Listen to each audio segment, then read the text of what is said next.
हाँ लेना सभी महावीणा पाड़ी से स्वागत करते हुए पूजा पाठ निवेदन है कि ऐसे ही साहित्य की धारा रतनपुर में बढ़ती रहे, नए नए लोग जुड़े।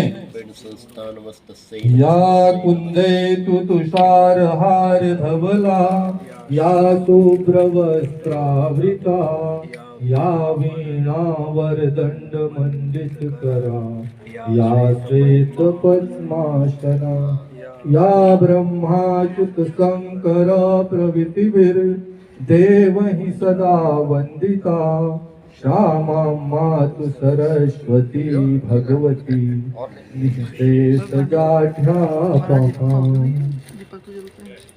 सरस्वती मैया की जय, आदिशक्ति महामाया देवी की जय, लखन सिया रामचंद्र की जय। हमारे सभी अतिथि महावीणा पाड़ी से आशीर्वाद लेते हुए पूजा करते हुए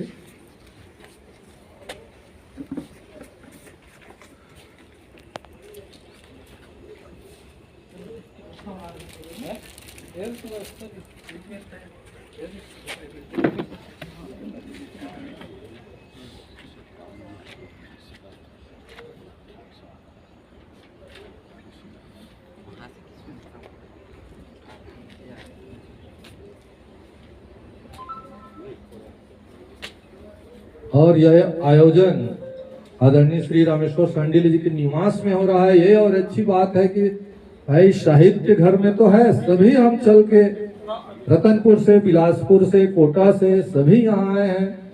यही त्याग की भावना साहित्य को आगे ले जाने में सार्थक संबल प्रदान करेगी।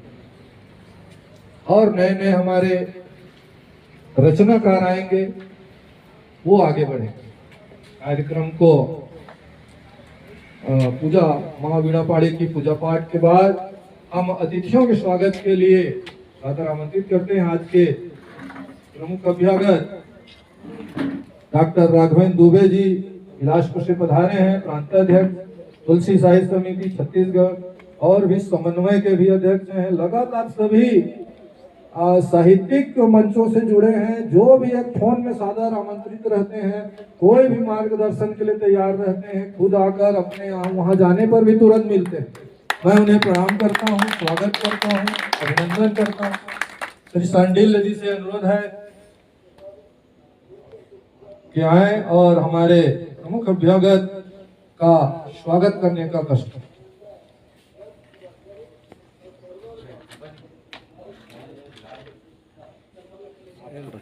ऐसा कर दे रहा मोर तब देखा ऐसे ऐसे है। हाँ खड़े खड़े एती एती मंच के आपको बोले ये बना है क्या कहते हैं, यूट्यूब गया प्रसाद साहू जी का सम्मान, गया राम साहू जी का सम्मान करते हुए ओम प्रकाश श्री ओम प्रकाश भाई मेलडी से हम भी आपका बहुत बहुत स्वागत करते हैं, अभिनंदन करते हैं। श्री गैराम साहू जी, आपके समर्पण के हम कायल हैं बहुत। कोई भी काम रहे सब तो छोड़ के साहित्य या संस्कृति का जहाँ भी कार्यक्रम है आप पधारते हैं। नहीं आप अच्छा पहले नहीं आप बोल रही वो मोटरसाइकिल, वो तो हम जाना था ना, नहीं आप किसी के तो आने पड़ी। जोरदार इस भारतीय संस्कृति के साथ सम्मान करते हुए ओम प्रकाश भाई श्री गैराम साहू जी, आपका बहुत बहुत स्वागत और अभिनंदन है। इसी प्रकार और भी हमारे जो साथी आए हैं सभी का मैं ये सांडिल भाई दिनेश भाई करवाना का दिनेश भाई को कर दे तो बोल से बोल दे चला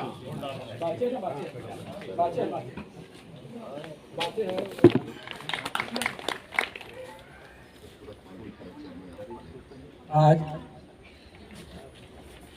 लोकार्पण साहित्य लोकार्पण के अवसर पर मेरे प्रांगण में आप सभी पधारे। आज सच कहूँ तो मुझे सबरी याद आ रही है, सबरी माता याद आ रही है। उन्होंने जिस तरह से प्रतीक्षा भगवान राम की उसी तरह से और भगवान राम को पा करके जो अनुभूति उनको हुई होगी, वही एहसास अनुभूति मुझे हो रही है। क्या बात है, क्या बात है, जोरदार ताली। कुटीर में आप लोगों ने खास करके बिलासपुर के हमारे अग्रज और साहित्यविद यहाँ पधारे हुए हैं। आप लोगों का यहाँ स्वागत है। मैं आप लोगों का हृदय तल से आभार व्यक्त करता हूँ, साथ ही साथ स्वागत भी, अभिनंदन भी। और हमारे जो साहित्यकार हैं रतनपुर से बलराम भैया, उनका भी मैं हृदय तल से स्वागत करता हूँ, अभिनंदन करता हूँ। साथ ही साथ हमारे साहित्यकार बंधु लोग आए बहुत, और खासकर मैं सुधाकर जी, अंजनी कुमार सुधाकर जी, जिनके प्रेरणा से, इनके मार्गदर्शन से ये जो पुस्तकें हैं वो की सिलसिला आगे बढ़ी और उनका महत्वपूर्ण इसमें हाथ रहा है। उनसे मैं प्रकाशन की प्रेरणा लिया। मेरे पास बहुत सारी सामग्री थी और इधर उधर बिखरी हुई थी, और उसको मैंने समेटा। जब देखा कि महाराज 5-6 महीना में 1-2 कृतियाँ कर डालते हैं, तो मुझे भी प्रेरणा जागृत हुई कि यार मेरे पास भी है तो कुछ संकलन करो, और उसके प्रकाशन में लग गया। महाराज मुझे वो जगह बताए कि कहाँ से क्या होता है, तो फिर लगे तो ये सफलता हासिल होगी। यदि व्यक्ति काम करने के लिए लगे तो उसको सफलता जरूर मिलती है। मैं स्वागत करता हूँ। बहुत बढ़िया। मेरे गांव के कुछ बच्चे आए हैं, मातृशक्तियाँ हैं, बच्चियाँ हैं, इनका भी मैं स्वागत अभिनंदन करता हूँ। कैसे कार्यक्रम हमारे मेल्लाडी में ये पहला अवसर होगा जो ये देख रहे हैं, और भी अच्छा कार्यक्रम बाद में आप लोगों को देखने के लिए मिलेगा जब रुचि होगी आपको तो। और खास करके पत्रकार भाई लोग जो यहाँ है, जो रतनपुर में मिल ही जाते हैं किसी किसी रोड पर, इन लोग खोजते रहते हैं समाचार वगैरह कहाँ पे क्या हो रहा है। तो इनके आने से तो मैं बहुत बहुत मैं आभारी हूँ आपका, और साथ साथ स्वागत करता हूँ आपका कि आपने अपना कीमती समय, बहुमूल्य समय निकाल करके मेरे इस प्रांगण को आपने पवित्र किया है। सभी आगंतुकों का और सभी महानुभावों का मैं स्वागत और अभिनंदन करता हूँ। पुस्तक के बारे में जहाँ तक है, पुस्तक कोई 2 दिन की तपस्या का परिणाम नहीं है। मेरा इसमें लगभग 40 वर्ष का ये परिणाम है। क्या बात है, क्या बात। 40 वर्ष का परिणाम है। लिखता रहा और कहीं कागज में लिखा करके फेंकाता भी रहा, जलता भी रहा, कहीं कचरे के कूड़े में जाता भी रहा। फिर भी मैंने सोचा कि इसको संकलन किया जाए, और संकलन करते करते इतनी सारी रचनाएं हो गई। एक बार प्रकाशन की हिम्मत नहीं हुई कि मेरे पता नहीं यार पसंद करते हैं कि नहीं करते हैं, क्योंकि मैं एक चीज़ हमेशा कहता हूँ, न मैं लेखक हूँ, न कवि हूँ, न साहित्यकार हूँ। न लेखक हूँ, न कवि हूँ, न साहित्यकार हूँ। स्वतः सुखाए लिखता वो कलमकार हूँ। क्या बात है, क्या बात। स्वतः लिखता मैं वो कलमकार हूँ। वाह वाह वाह वाह। ये सिलसिला आगे बढ़ती रही और फिर चलता रहा। चलिए, यदि मैं पुस्तक के बारे में बात करूं बहुत विलम्ब हो जाएगा। संक्षिप्त में तीनों पुस्तकों का नाम बता दीजिए, क्या क्या है। पुस्तकों का नाम है हमारे गांव में छत्तीसगढ़ी बाल कविताएं हैं, और बच्चों की महफिल हिंदी वाली बाल कविता है। अच्छा अच्छा। और सबसे अच्छी बात, सीप के मोती जो काव्य संग्रह है, उसको आदरणीय हमारे अंजनी कुमार तिवारी जी का नामकरण दिया हुआ है। वाह वाह वाह वाह। तो अब उनके बारे में मेरे पास शब्द नहीं है कि उनकी कैसे मैं प्रशंसा करूं, है ना। ठीक, बहुत बढ़िया, बहुत बढ़िया, बहुत बहुत बधाई हो सर जी को, बहुत बहुत बधाई। हमारे भी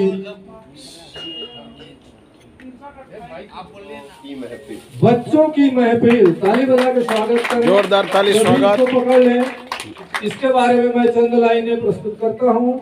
जहाँ न दुराव छिपाओ न नफरत न दुश्मनी, जहाँ न दुराव छिपाओ न नफरत न दुश्मनी, होता है सिर्फ निश्चल प्यार, कहलाती बच्चों की महफिल, कहलाती बच्चों की महफिल। आइए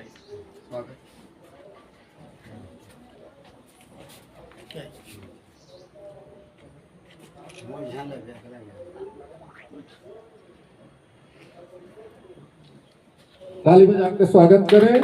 और वो इस बच्चों की महफिल में 4 लाइन और है। पहली कृति का विमोचन हुआ, बहुत बहुत बधाई।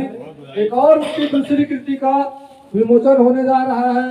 ये ऐसा बहुत कम अवसर होता है जब किसी साहित्यकार का हम लगातार रचना कृति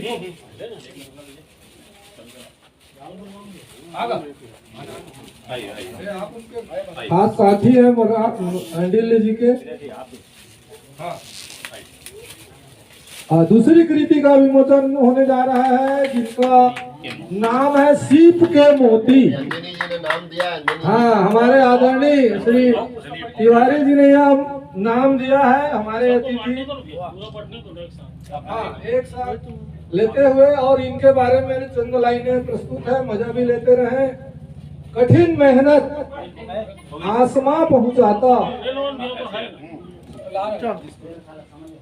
हो गया पकड़ लीजिए।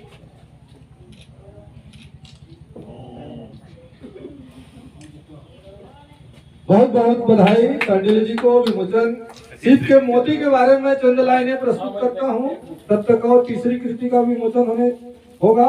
कठिन मेहनत आसमां पहुंचाता, अकर्मण्यता से किस्मत सोती, जाता है जो गहरे समुद्र में, जाता है जो गहरे समुद्र में, मिलता है उसी को सीप के मोती। वाह वाह वाह वाह, बहुत बढ़िया। साहित्य की मोती सीप की मोती।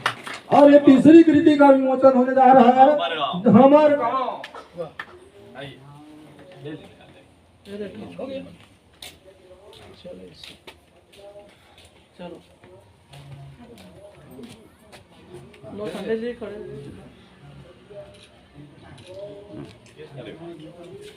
तीसरी कृति का भी विमोचन हुआ है। बहुत बहुत बधाई सांडिल्य जी को और सभी को बधाई, धन्यवाद।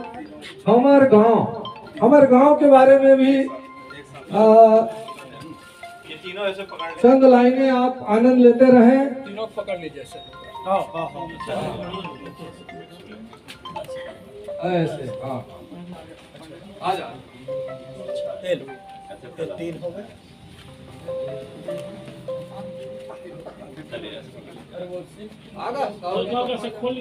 शुभकामनाएं प्रेषित करता हूँ। हम सभी के लिए बड़े गौरव की बात है। ये बहुप्रतीक्षित था। उनने कभी चर्चा किया था इस बात की कि उनकी 3 कृतियां जो हैं विमोचित होना है। आवाज़ वो शुभ अवसर आया तो बहुत बहुत बधाई के पात्र हैं। साहित्य की सेवा करते रहें, कलम की विधा से जुड़े रहें। माँ शारदे उनके लेखनी को असीम शक्ति दे। मैं उनके उज्जवल भविष्य की कामना करता हूँ। बहुत बहुत बधाई, धन्यवाद, प्रणाम।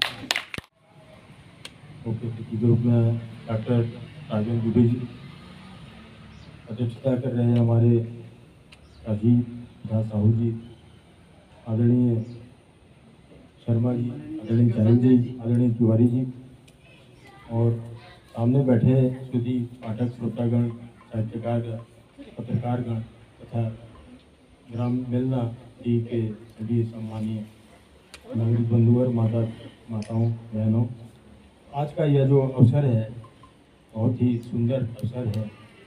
और जैसा सांडिल जी ने बताया कि शायद ये अपने आप में यहाँ का पहला ऐसा कार्यक्रम है जिसमें पुस्तक का विमोचन किया जा रहा है और इतने बिलासपुर से और आसपास के सभी क्षेत्रीय रचनाकार एकत्रित हुए हैं।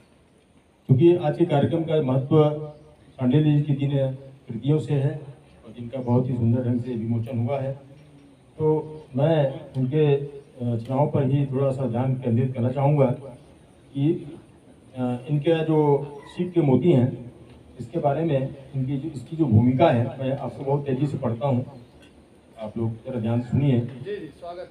श्री रामेश्वर सिंह चांडिल्य मां सरस्वती के मंदिर में विद्यार्थियों में ज्ञानोदय के पवित्र कार्य में शामिल रहे। प्राचार्य के पद से सेवानिवृत्त होने के पश्चात अपनी साहित्यिक अवदान को संकलित पुस्तक के रूप में पाठक वर्ग के समक्ष प्रथम पुस्तक सीप के मोती का अवलोकन करने का मुझे सुअवसर प्राप्त हुआ।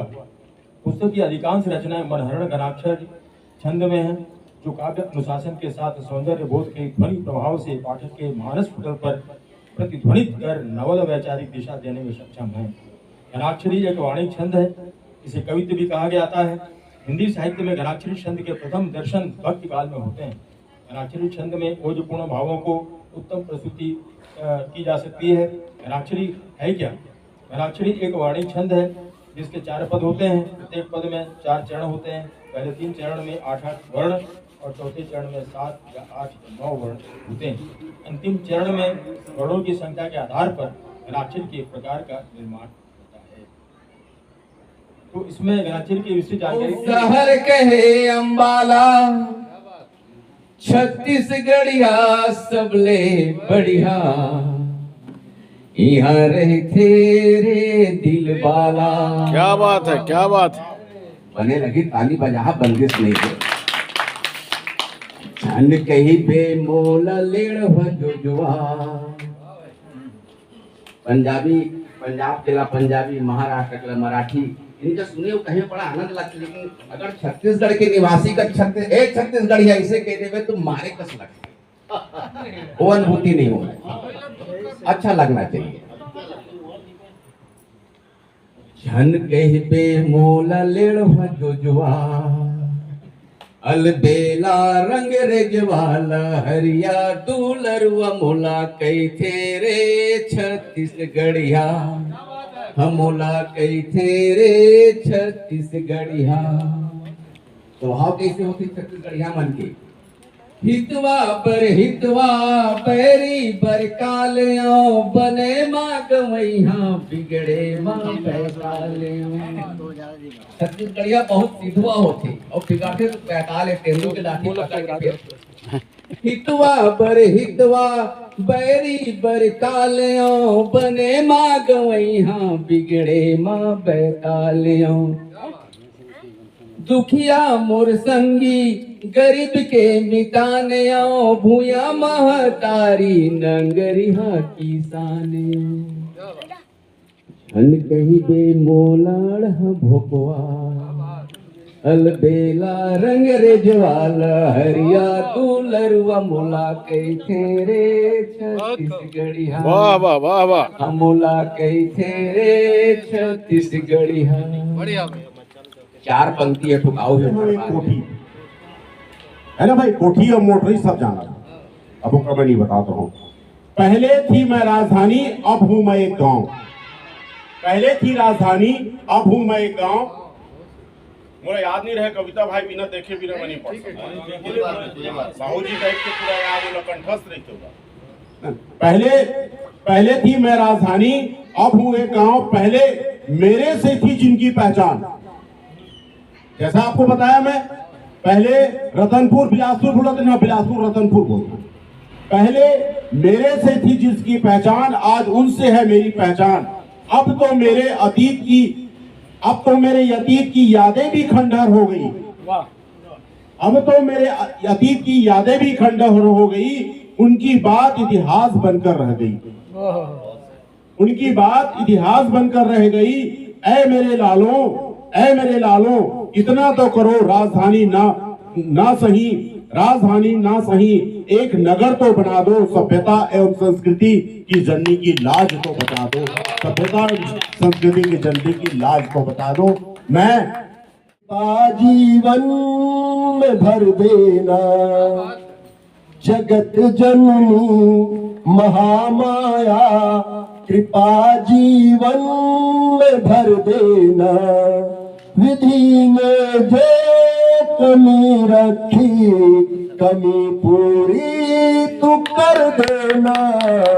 जगत जननी महामाया कृपा जीवन में भर देना।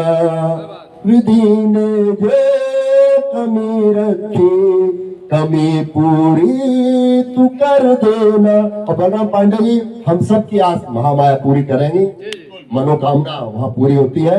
बहुत बहुत आपको आशीर्वाद। अपनी एक छोटी सी रचना है समसामयिक। लड़े बर पर ही अशोक शर्मा जी ने देश के लिए कहा, हम छत्तीसगढ़ी के लिए इस बात को कहते हैं। छत्तीसगढ़ी लागू बढ़ाए बर लड़े बर पर ही, छत्तीसगढ़ी ला 8वीं अनुसूची में जोड़े बर, छत्तीसगढ़ी ला 8वीं अनुसूची में जोड़े बर आवा मिलजुल के रहो। मोर छत्तीसगढ़ महतारी तोर पैया परऊं, तोरे खातिर मैं तो जियो मरो। मोर छत्तीसगढ़ महतारी तोर पैया परऊं। बड़े सम्मान से सादर आमंत्रित से श्री जय प्रकाश साहू। हेलो, धन्यवाद पांडे जी। आप सब जानते हो जौन मजा है जीविकांदा साग और कढ़ी में, वही मजा है सब भाषा ले ज्यादा हमारे छत्तीसगढ़ी में। क्या बात है। छत्तीसगढ़ी बोलो, छत्तीसगढ़ी लिखो और छत्तीसगढ़ी गढ़ो। तो मैं तो छत्तीसगढ़ी में ज़्यादा लिखता हूँ, हिंदुओं में भी लिखता हूँ, कविता कहानी गीत गज़ल हर विधा में लिखता हूँ। लेकिन आओ आज मैं घर घर की किस्सा सब को अपन अपन बाई ला डेराते, लेकिन मैं अपन बाई ला डेराऊ नहीं। और तब बोले महू अपन बाई से भुक्त भोगी हम ओला समझात हूँ गीत के माध्यम से। कैसे मैं तोला समझाओ नोनी के दाई, अरे हाँ जी हाँ। कैसे मैं तोला समझाओ नोनी के दाई, कैसे मैं तोला समझाओ हाय रे हाय, कैसे मैं तोला समझाओ, कैसे मैं तोला समझाओ नोनी के दाई, कैसे मैं तोला समझाओ हाय रे हाय, कैसे मैं तोला समझाओ। उठी डहर चल गई था तैहर थस बुड़ती, उठी डहर चल गई था तैहर थस बुड़ती। मैं निहार थो माया भरे तैह देखस घुड़ती, मैं निहार थो माया भरे तैह देखस घुड़ती। गृहस्थी कैसे चलाओ नोनी के दाई, हाजी हाँ हाजी हाँ। गृहस्थी कैसे चलाओ नोनी के दाई, कैसे मैं तोला समझाओ हाय रे हाय, कैसे मैं तोला समझाओ। आम्हाला अमली कैथस अमली लाया आम्हाला अमली कैथस अमली लाया मा। सिर तुन म जकली हस के जानबूझ कर थल ड्रामा, सिर तुन म जकली हस के जानबूझ कर थल ड्रामा। तोर मारा मन तो पावो नोनी के दाई, हाजी हाँ हाजी हाँ।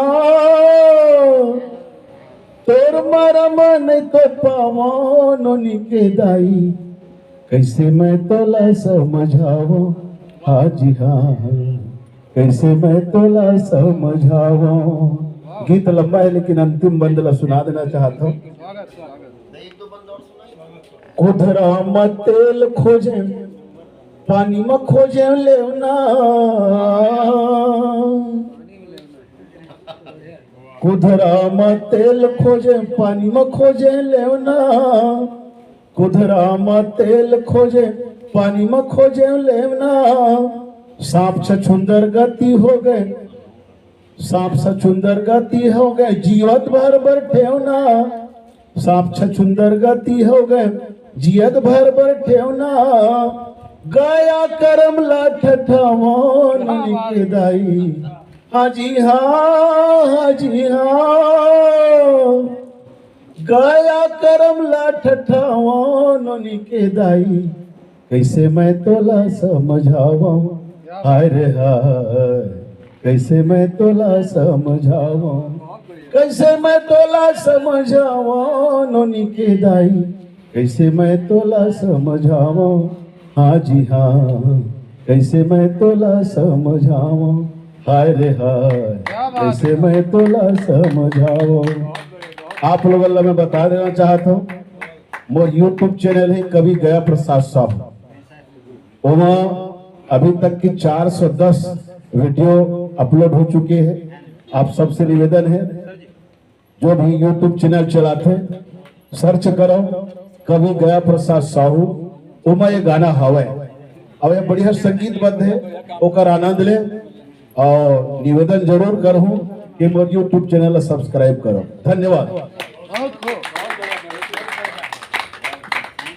ठीक है, कम से कम बोल तो रहे हैं, सब एक दूसरे से बात कर रहे हैं बड़े ही आदर के साथ। बहुत ही सफलतापूर्वक आज के कार्यक्रम का संचालन कर रहे भाई दिनेश पांडे के सम्मान के लिए, इससे पहले कि मैं रामेश्वर भाई को आमंत्रित करूंगा, एक छोटी सी बात।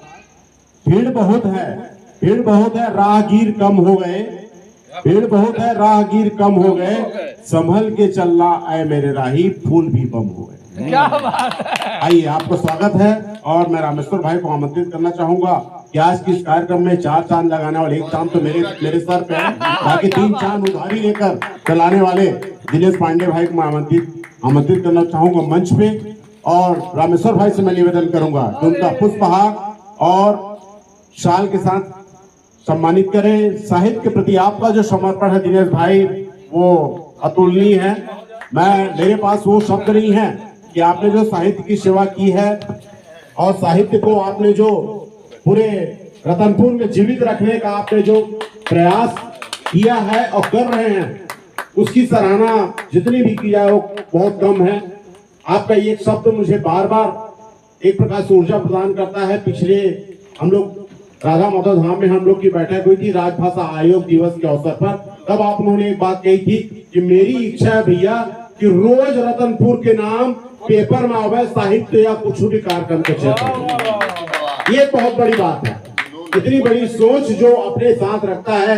निश्चित रूप से रतनपुर जो है वो साहित्य का गढ़ रहा है। बाबू रेवाराम, पंडित गोपाल मिश्र, पंडित तेजनाथ शास्त्री, खूब तमाशा और ऐसी बहुत सारी 16 से ज्यादा कृतियां बाबू रेवाराम की रही हैं। उसी प्रकार पंडित गोपाल शास्त्री जी की जो रचनाएं हैं, खूब तमाशा जो कि 16वीं सदी में आई हुई थी, उसका कुछ अंश जो है वो प्यारेलाल गुप्त जिन्होंने प्राचीन छत्तीसगढ़ का इतिहास लिखा है।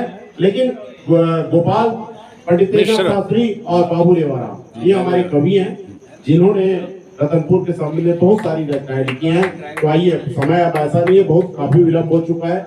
मैं कार्यक्रम के आगे संचालन के लिए और बहुत सफलतापूर्वक संचालन कर रहे दिनेश पांडे भाई को बहुत बहुत धन्यवाद देना चाहूंगा और आगे मंच के संचालन के लिए उसको मैं बहुत बहुत धन्यवाद।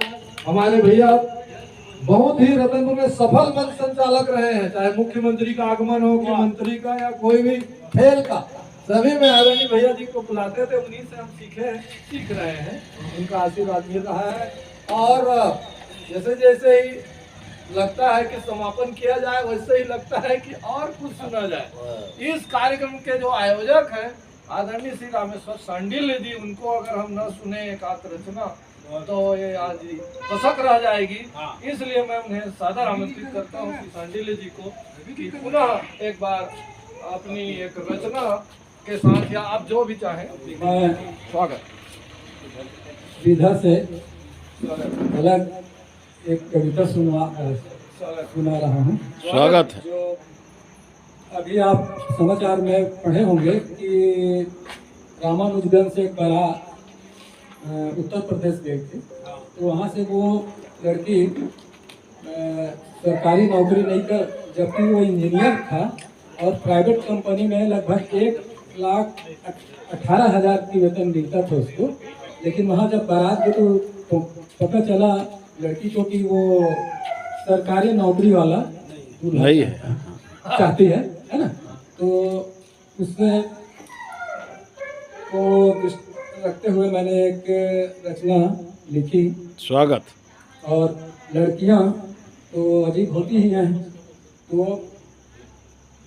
एक सखी अपनी दूसरी सखी को कहती है, क्या कहती है भैया? सखी मेरे पति सरकारी कर्मचारी हों, मेरे पति सरकारी कर्मचारी हों, पद में ऑफिस का अधिकारी हूँ, उनके पास बंगला मोटर गाड़ी हो, दिखने में हीरो पर अनाड़ी हो, दिखने में हीरो पर अनाड़ी हो, गुंडा मावाली आवारा व्यभिचारी हो, पर मेरे पति सरकारी कर्मचारी हो।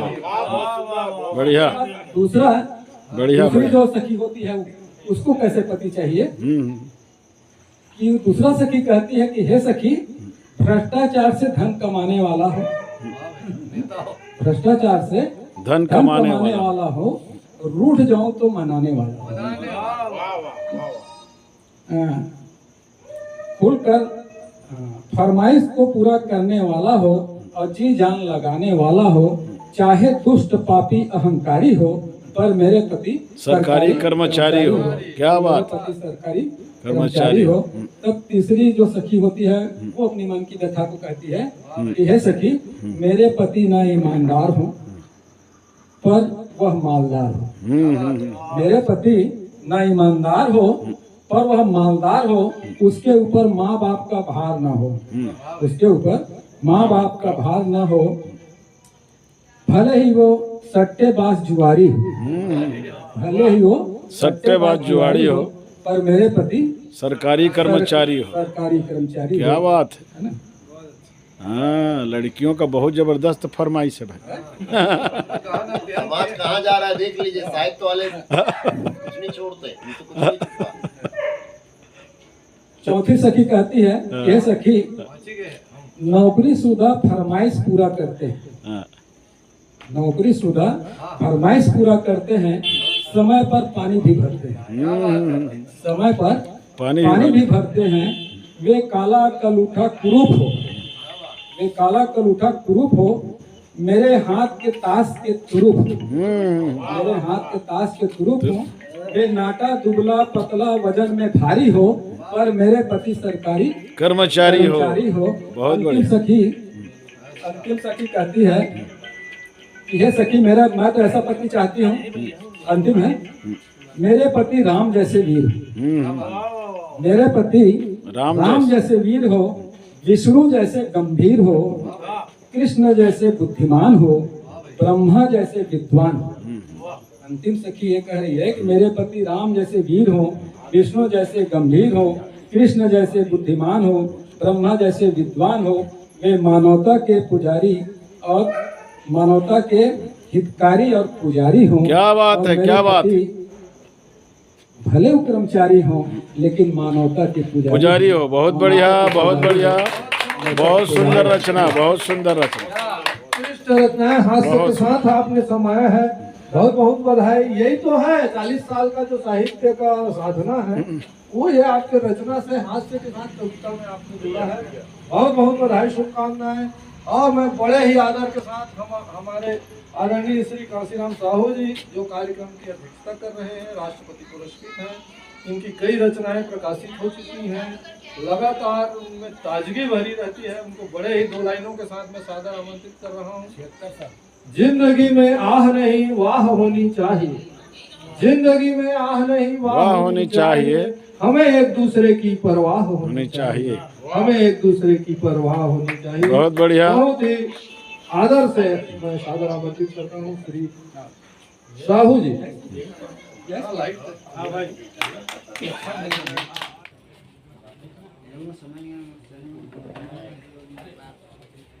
जय छत्तीसगढ़, जय छत्तीसगढ़ और जय छत्तीसगढ़िया, जय छत्तीसगढ़िया। मोर साथ दोहराओ, जय छत्तीसगढ़, जय छत्तीसगढ़, जय छत्तीसगढ़ी, जय छत्तीसगढ़ी, जय छत्तीसगढ़िया, जय छत्तीसगढ़िया। बहुत बहुत धन्यवाद। माँ वीणा पाणी के प्रणाम करत हूँ ये संस्कारधारी जिन हमारे बीच में कोई भ्रम नहीं रहना चाहिए। हमारे उतने गर्व से कथन कि प्राचीन राजधानी है, पहली रही सावे, अभी रही, अभी हवा और आगे भी रही। और यह राजनीतिक राजधानी नहीं बल्कि संस्कृति और साहित्य की राजधानी है। इला हमारे गर्व से कथन हमन, जैसे आप बताते रह पांडे जी, तो उसे हमन कथन कि कहाँ रहता, तो हमन रतनपुर के छत्तीसगढ़ के प्राचीन राजधानी के नजदीक में रहथन, हमन ये परिचय रहथन। बढ़िया और बढ़िया दुबे ये हमारे गौरव की बात है। गौरव की बात है, हमन हमेशा वहाँ जाके जब भी वहाँ राजभाषा आयोग में या जहाँ भी मौका मिलते बोले बताने के लिए, तो हमन कथन कि हमारा कोई संकोच की बात नहीं है। छत्तीसगढ़ छत्तीसगढ़िया और छत्तीसगढ़ी ये हमारी पहचान है, हमारे गौरव की बात है, इसमें कोई संकोच की बात नहीं है। हमारा बहुत हमरे संघर्ष में मैं ये जानत हूँ, ये जितना साहित्यकार मन हमारे यहाँ जितना पत्रकार बंधु मन हवे ते मन साक्षी ये बात के कि चाहे छत्तीसगढ़ राज्य बने के होए तब, कि छत्तीसगढ़ी ला राजभाषा के रूप में सम्मानित करे हुए तब, कि अब 8वीं अनुसूची में शामिल करे के हुए तो आप मन के जम्मो जन के जो संघर्ष चली सावे और मांग चली से तेरे कारण से हो पाई से। और यह एक लिए अपन स्वयं क्रिया आप ताली बजा सकते हो कि एक श्रेय राजनीतिक तौर पे नहीं है, राजनीतिक तौर से अतिरिक्त सबसे अधिक जो बाहर पड़ी सा है आपके खूबचंद बघेल जी से लेके अभी तक जितना भी हमारे साहित्यकार में लगे रहे हैं, और उसका प्रभाव पड़ी के हमारे राजधानी यानी छत्तीसगढ़ संस्कृति के नाम से छत्तीसगढ़ राज बनी, और छत्तीसगढ़ महतारी के पहचान छत्तीसगढ़ी है, तेला राजभाषा के रूप में शामिल करे गए। लेकिन अब अभी संघर्ष रुके नहीं है। हमारी मांग और है कि ये लोग राजकाज की भाषा जब तक नहीं बनाए जाएंगे तब तक के वह सफल नहीं हो पाई। ये साइड में करके और इवन काम चलाते हैं, लेकिन ये हुआ आप जम्मो जन के एक साथ संग देह में हुई। तो मैं वही बात तो मैं कहा था, अभी जो रजिस्टर आपन के घूमे सा है, ये अभियान 1 साल पहले यहीं से प्राचीन राजधानी छत्तीसगढ़ के रतनपुर से ही शुरू हो, जिसे कि 8वीं अनुसूची में शामिल करे बर ये हमारे जो छत्तीसगढ़ी राजभाषा परिषद है तेकर अंतर्गत ये अभियान चलत है। ये 5वां अभियान है, 5वां छोरे जिनमें एक गरत हन यहाँ बिलासपुर में करें, वहाँ रायपुर में भी करें लेकर मांग, और वह सब तरह के एक स्वर बना थे कि 8वीं अनुसूची में शामिल होना चाहिए। उसका कारण है जहाँ 8वीं अनुसूची में हुई ना तो अपने आप रोजी रोजगार के अवसर चालू हो जाए। जैसे हिंदी अधिकारी है, हिंदी अनुवादक के प्राइमरी स्कूल से लेके और यूनिवर्सिटी तक के पढ़ाई लिखाई के लिए सब पोस्ट शुरू हुई। उसके संगे संग राष्ट्रीय स्तर पे छत्तीसगढ़ी साहित्य और साहित्यकार बन के सम्मान मिली और हमारी पहचान मिली। हमारा और कुछ करने की जरूरत नहीं है। 8वीं अनुसूची में जहाँ शामिल हुई तो अपने आप केंद्रीय सरकार के आते, जैसे कि आदरणीय शर्मा सर जाना था अधिकारी ने हमारे एसीसीएल में कैसे वातावरण ऐसे अब क्या हो गए, काहे कि हिंदी के जब जोर पड़ी वहाँ से गृह मंत्रालय से आते कि हर 3 महीने में कार्यशाला होना चाहिए, एक प्रशिक्षण होना चाहिए, ईमान पत्राचार की कितना % आवे तेल होना चाहिए, वहाँ से केंद्रीय पर्यवेक्षक आते। तो यही हालत छत्तीसगढ़ी के हुई। तुम और सबो जन सुविनती है अपन सब सो कि ये छत्तीसगढ़ी ला 8वीं अनुसूची में शामिल करे बर अपन अपन आवाज उठा। जय छत्तीसगढ़, जय छत्तीसगढ़ी। मन बिरबिट करिया तन उज्जर, मन बिरबिट करिया मन लागलो गुजराले, मन खे आन नोहनगा, बांध ले पीरित बंधाले, बांध ले पीरित बंधाले, तन उज्जर मन बिरबिट करिया मन लगलो गुजराले, मन खे आन नोहनगा, बांध ले पीड़ित बंधाले, बहुत बढ़िया, बहुत बढ़िया। बांध ले पीड़ित